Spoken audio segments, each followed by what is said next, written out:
Hi, I'm Josh Rushing, filling in for Femi OK, and you're in the stream. Every day, we're assaulted with images of death, destruction, and violence on social media. We click, we view, we share, but what are the long-term mental consequences?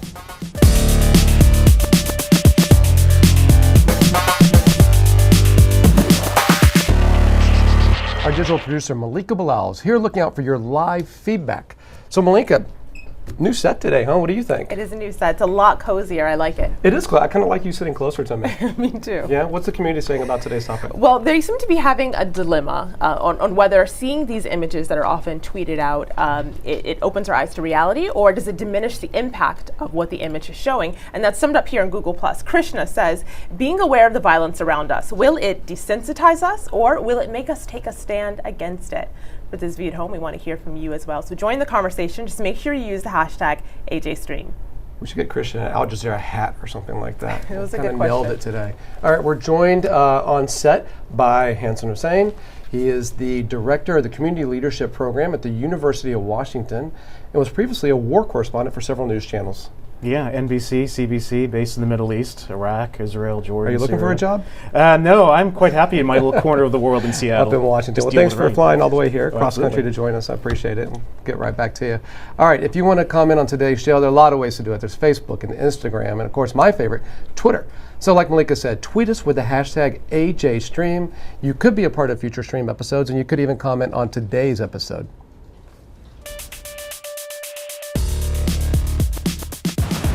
My name is Lidia Cacho. I am a Mexican journalist and human rights activist, and I'm in the stream.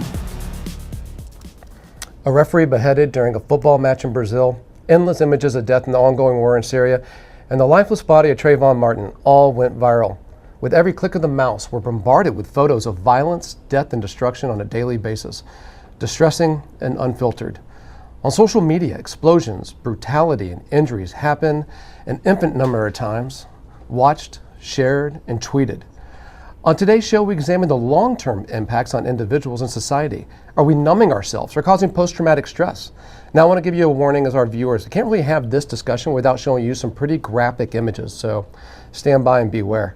All right, to help us sort out some of this, I'm joined on Skype by Andy Carvin. He's a senior strategist at the social media desk on National Public Radio here in the U.S. He's also a rock star when it comes to Twitter and the social media world. So we're lucky to have Andy with us, as we are all our guests today. In Google Plus, we're joined by Michelle May, an educational psychologist and mental health consultant.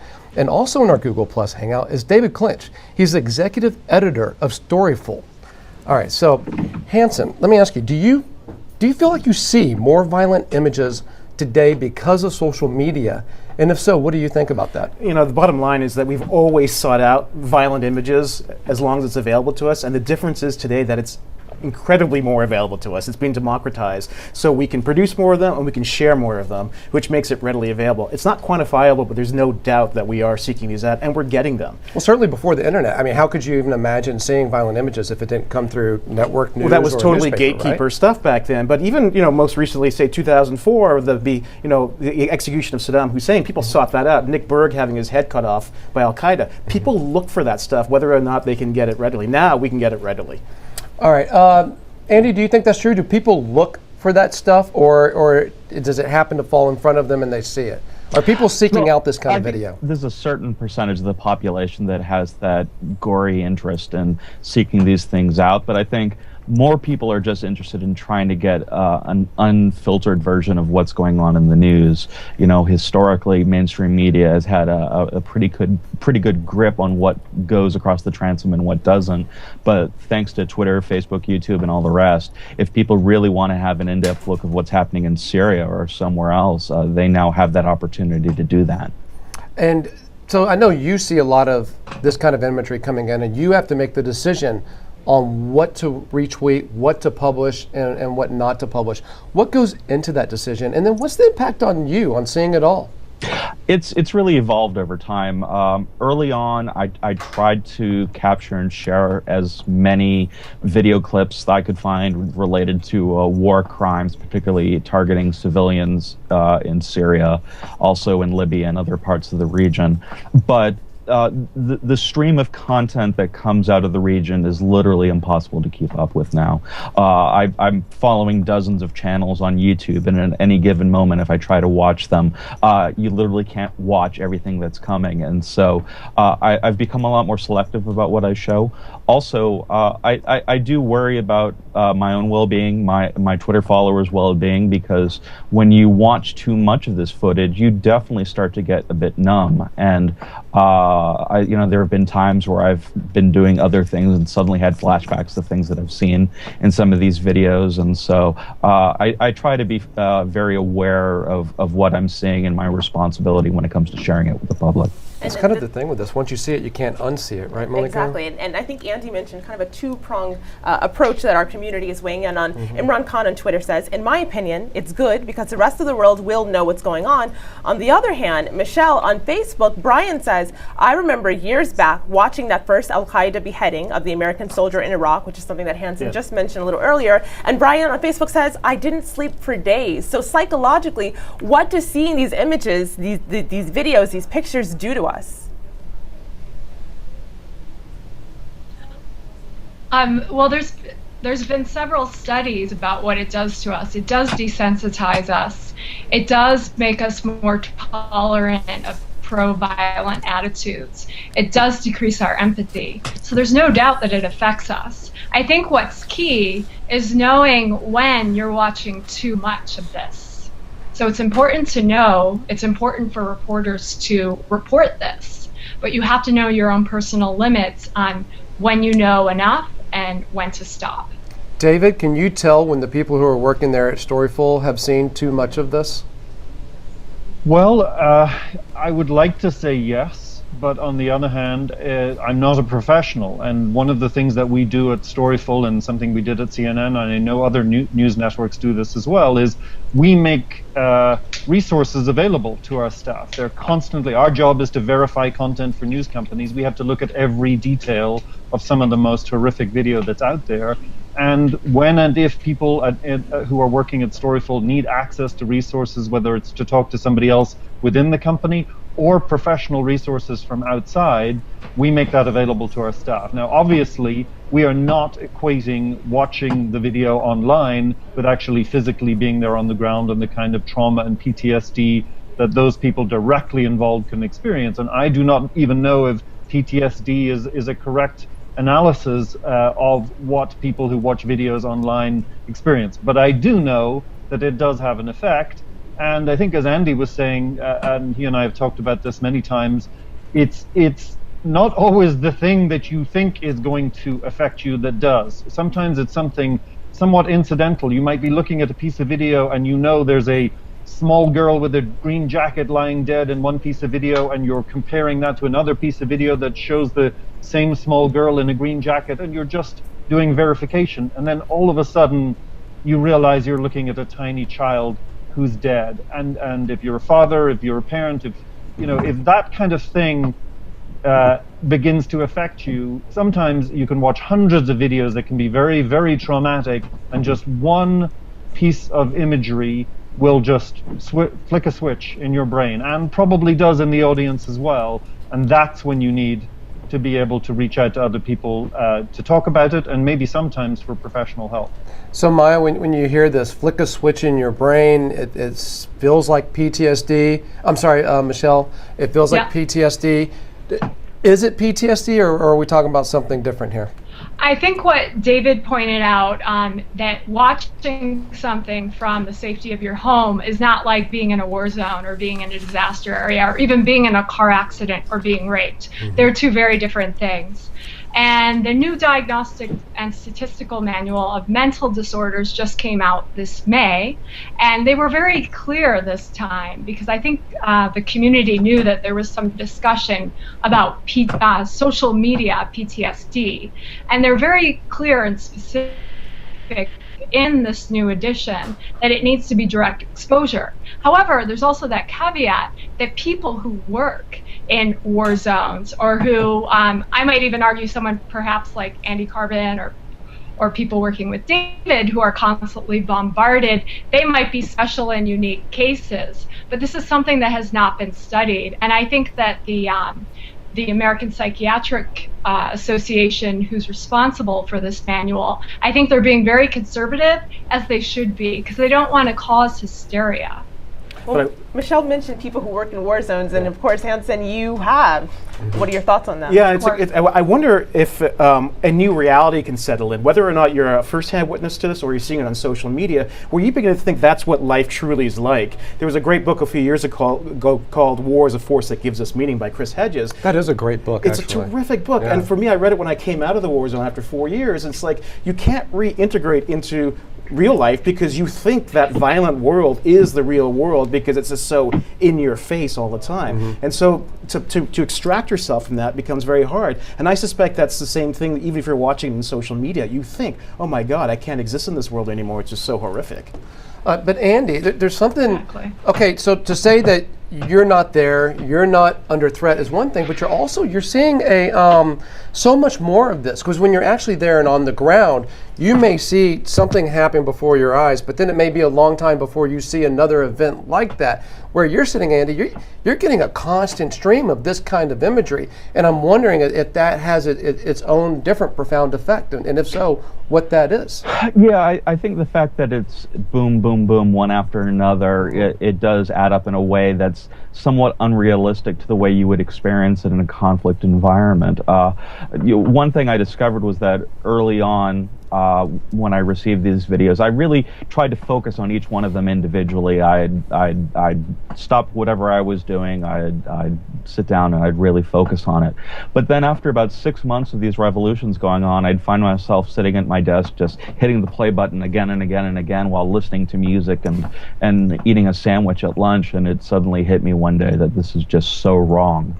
How has this happened to me? And so for me, it hasn't been, I don't think I have PTSD. I'm not a clinician and I'm not going to self-diagnose, but I do feel that over time I became numb to a lot of this. I certainly became pretty moody among my colleagues. There was definitely a bit of a change in me from bombarding myself with all of this, and so I've actually had to make a concerted effort to spend less time doing it. Even though I still want to be able to tell the broader story about what's going on, I can't focus on video the way I used to, because I know the toll it was taking on myself. And I know some in our community have talked about how they've been impacted by seeing these kind of things online. Right, and this conversation touches deeply with Mark Gonzalez on Twitter, who was excited that we're doing this and tweeted in several tweets. Hansen, this one, the role of story in journalism and or social media should be to make those who live the story seem more human, not less. He continues, the solution to desensitized death is not suppressing horrific images or stories, but ending violence. Well, I think it's absolutely crucial that we cannot say that these images have to go away. This is life, it's happening. What's important is that we don't exploit them endlessly. So a good example is back in 2009 during the Green Revolution in Iran, during the election, there was a powerful video of a woman, a protester, dying on camera. And this was put out on YouTube, there was nothing else coming out of Iran, and it actually galvanized people around the world. That, to me, is a positive image. But do you want to keep showing that over and over again, just like networks have refrained from showing the planes going to the two towers all the time? So we need the news, we need to know what's happening, we need to feel it, like Mark says, but we have to draw that line in terms of give ourselves time to actually filter and process those images. And of course, her name, and we were seeing the pictures there, her name was Nada, and that was a hashtag that had been spread. But that was also a way for a lot of people who weren't in Iran to learn about the conflict. That's right, that's why the information still matters. Those pictures actually are powerful, and they serve a purpose, and we cannot discount that as we're thinking about the psychological effects of this. Well, yeah, because David, I often think about the flip side of this issue, that having been to war so many times and come back to the U.S., it seems so sanitized here. They don't see the images. There's also kind of a domestic correlation here with the U.S. has capital punishment. So they kill people here, but no one ever has to see the consequences of their political actions. No one ever actually has to see that execution. And I think it's much easier to allow that kind of thing to go on without questioning it if you don't actually have to see it. So is there an editorial reason, is there a political reason for these kind of images in a society? Well, I think there is, but I think there's a very important element to what we're talking about here, which is that there's a difference between video that is what I could call generic video of the horrific aspects of war that shows people who are dying or who have been killed, and the ability, and emphasize this a lot at Storyful, and I know that Andy does as well in the work that he does, in understanding that these are real people with real names. And any time that you can actually penetrate through the swirl of commentary and imagery that's out there to actually identify somebody who is in the story and who you can identify, and maybe you have imagery, or maybe you've talked to them, and I know Andy and myself both have experiences like this where we actually know people and have talked to them and have spoken to them, and then they're killed. And you have that imagery, and you're not trying to take advantage of that fact to dramatize the situation, but on the other hand, the fact that you can bring a real identity to the fore, to somebody who's right at the heart of the story, who you know, and you can show them either, a few days or a few weeks beforehand, or maybe you have imagery or pictures of them with their family beforehand, and even going back to the story you're talking about with Neda there in Iran, and really get an audience to understand that these people are real, and that they have names, and that they have families. That is a real game changer, particularly when you're talking about not just the people like us who are experiencing most of this directly through social media, but ultimately the huge majority of people who are going to experience these stories only through, for want of a better word, filtered, edited news pieces on major news organizations. And of course, those news organizations cannot show the entire horror. But if you can contribute to bringing your audience, even in a filtered, edited piece, the reality that somebody that they're seeing that's dead or has been killed is not just another child, not just another person, but somebody who has a name, that can really affect people's understanding of a story and really make them feel closer to the story, no matter where it is, in America, Syria, anywhere in the world. I think that is a key element of what people who are in the business we're in, of verifying this kind of content and making it usable as news content.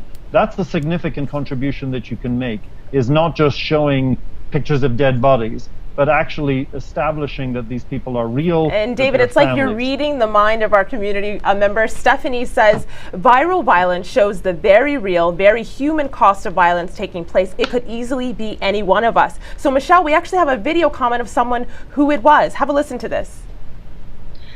I'm a survivor of sexual assault myself, and when I see videos of violence online, especially sexual violence, it makes me really upset and triggered. It's not just a question of turning off the video, it's really throws me off for the day. It makes me want to not be wherever I was online. It's really getting in the way of my ability to fully participate online, and I know I'm far from the only survivor who feels this way. And that's a video comment left from Jacqueline Friedman, who's the executive director of Women Action Media. So Michelle, weigh in on that. I think that's such an important comment. I work with, as I said earlier, I work with children who have suffered from trauma and been exposed to violence. And they're all on their phones all day and online at school. And I see how this triggers them. So I think with people who know that they're vulnerable, they have to be very cautious about what they do see. And it's more and more difficult to do that in today's world because we are bombarded by images. But I think someone like her should really be mindful of her Twitter use and her online use. And she should also probably, we can get to this later, but there's a few coping skills that you can do when you are confronted by something that's very disturbing and triggers a very real trauma. Talking about disturbing, Andy, did you retweet or did you disseminate the video of the Syrian commander who cut open the chest of well, he was a rebel commander who cut open the chest of a Syrian soldier and pulled out what was supposed to be the heart and ate it on the video? Did you disseminate that? You know, I'm trying to remember exactly what I did. I'd have to go take a look at my tweets. I remember agonizing over how to put it in context because it went beyond the typical video of people being hurt and injured in a conflict zone. I'm pretty sure I pointed to a story that was discussing the video that had the video there. But I'd have to go back and check. But it's a perfect example of one of these things that's absolutely horrifying and is newsworthy, but at the same time it's in the prurient interest in a sense. It's obscene in certain ways, and so how do you balance letting the world know that something like this has happened without creating this circus of everyone wanting to get to your page to see the video first. In some ways, I worry that that can backfire because, like so many of us have said in this conversation, you can't unsee it once you've seen it before, and it can really impact you for a long time afterwards. Well, we're talking about this kind of imagery being more available because of the internet going beyond the gatekeepers. But Andy, you actually happen to work for one of the gatekeepers. I mean, you work for one of the largest news institutions in the U.S. What's the institutional process for video like that? Well, we have reporters who are in the field covering different parts of the world, of course, and then we have a multimedia team back at NPR headquarters that handles all of our photography and the individual bloggers who are involved in covering breaking news. And so it's rather distributed. We don't have like an old-fashioned photo editor where every single image goes through them before they share it. But at the same time, I think we've had a lot of conversations among ourselves about what's appropriate and what's not. And so, for example, one thing you don't see on the NPR website is a stream of my tweets, and that was a conscious decision because I sometimes post things that go beyond what would typically be considered acceptable on a news site, but yet at the same time, we want to give people a chance to see it. I think the challenge is not accidentally exposing people when they look above the fold in a newspaper or hit a homepage of a news site, but yet can get some context about what's going on and make that proactive choice about whether to watch it or not. Is context the most important part here?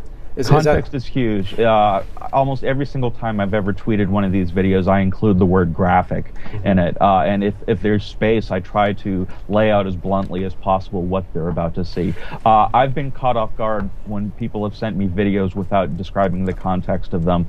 And many times I've found those situations more traumatic than watching something that might be more graphic, but I knew what I was getting myself into. And so I want to make sure people know exactly what they're going to experience first. All right, Andy, I'm going to pause the conversation here. We're going to talk a lot more about this in the post show, so stick with us for that. But first, here's Malika with some other stories that we're following.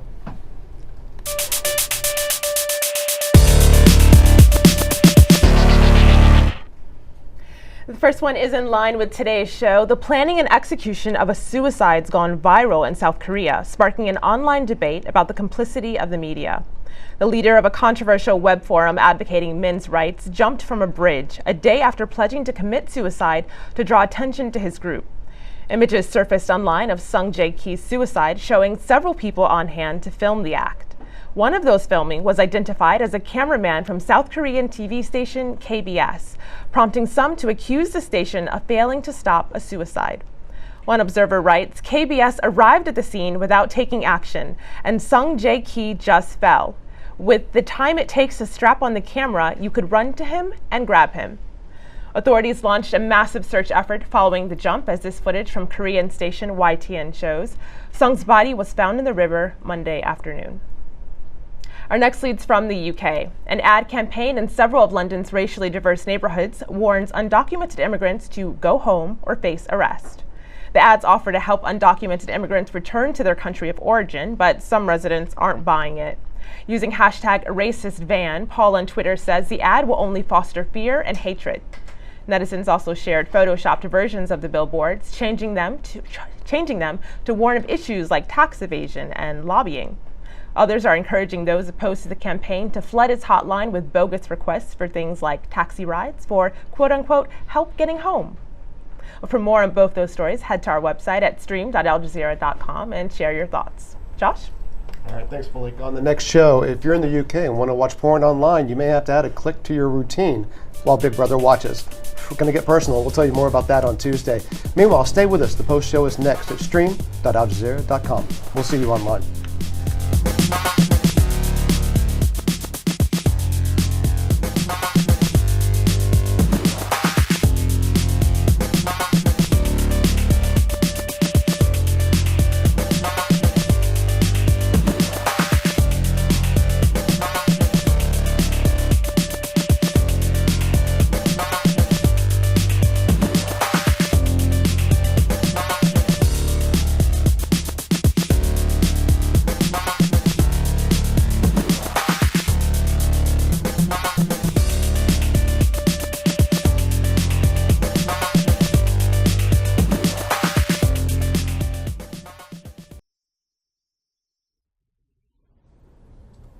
Hey, welcome back to our online post show. Today we're asking, does social media desensitize us to violence? I'm joined here in the studio by Hanson Hussein from the Communication and Leadership Program at the University of Washington. On Skype by Andy Carvin, the Senior Strategist on the Social Media Desk at NPR here in the U.S. And on Google Plus by Michelle May, a mental health consultant, and David Clinch, the Executive Editor of Storyful. All right, so let's get back.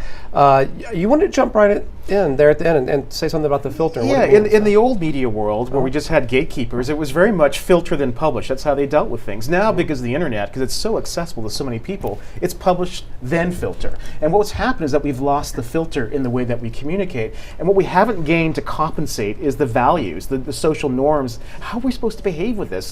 This happens all the time with new communication technologies, where we don't know exactly what's going on. And so what has to happen at some point is that we have to educate ourselves, and we have to set those standards, and we have yet to do that, because it's no longer regulated, it's no longer institutional, it's now on an individual basis.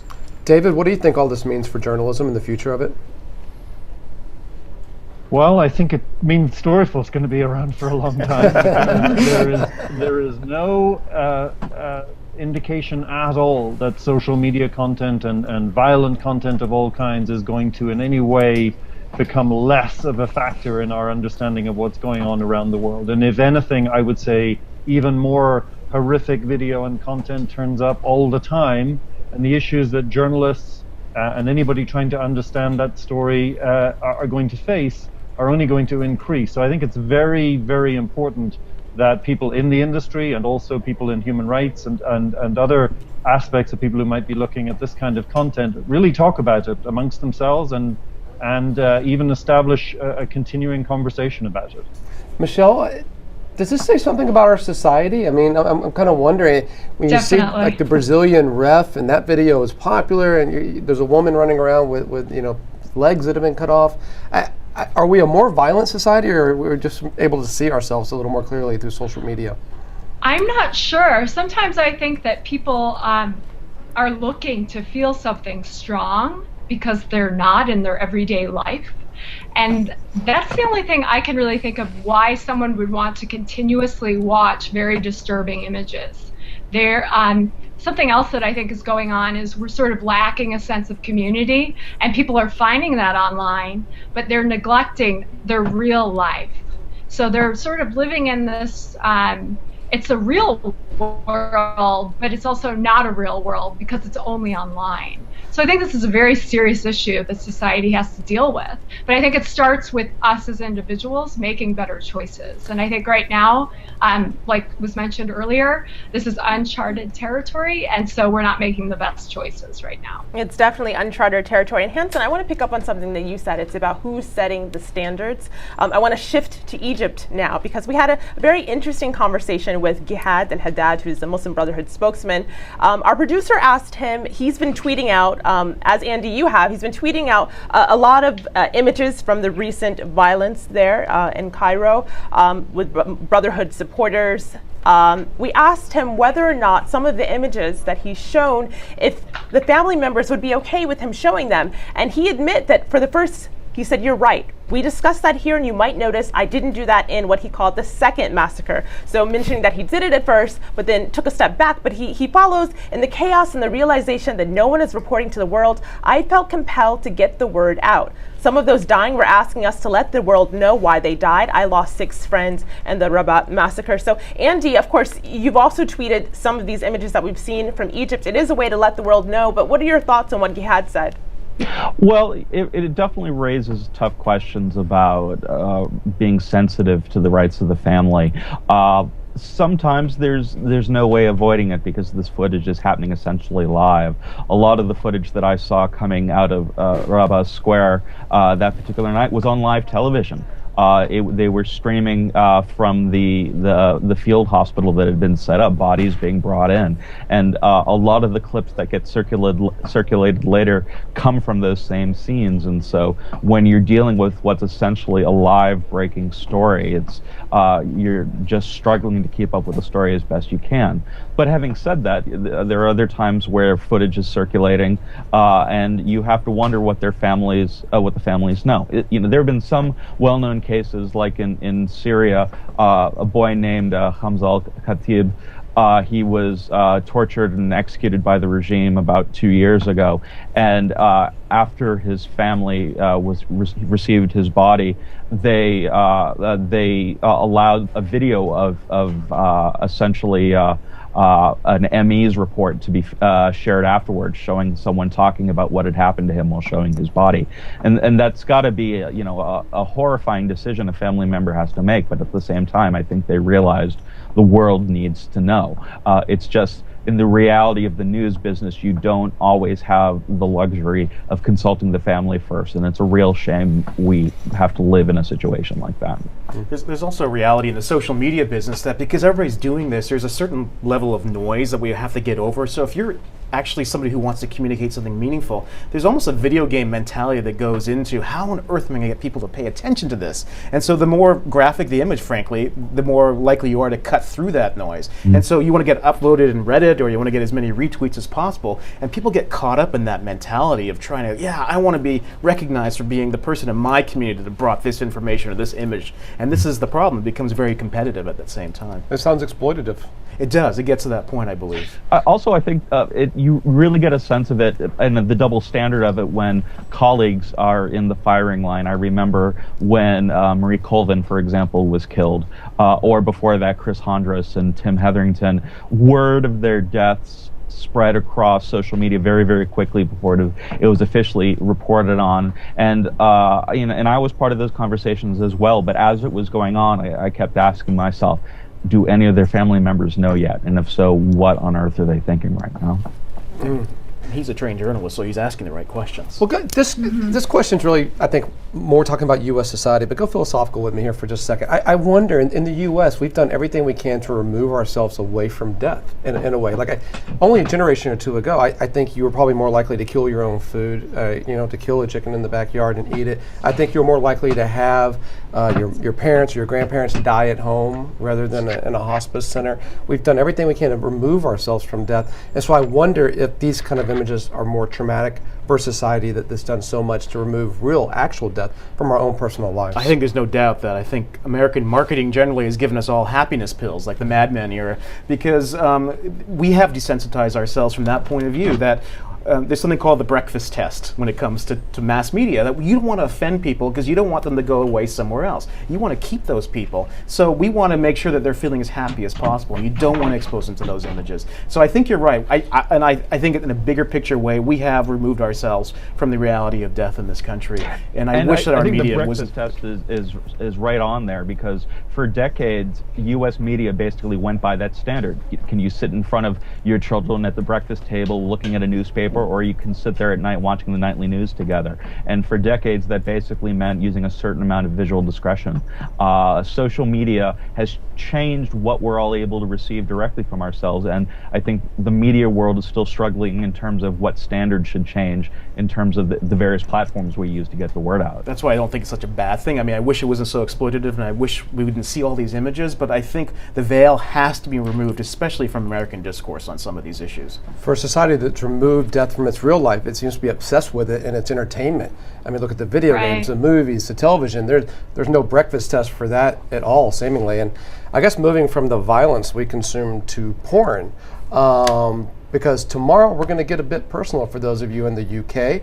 If you want to watch porn online, you may have to add a click to your routine while Big Brother watches, and we'll tell you why on tomorrow's show. Until then, we'll see you online.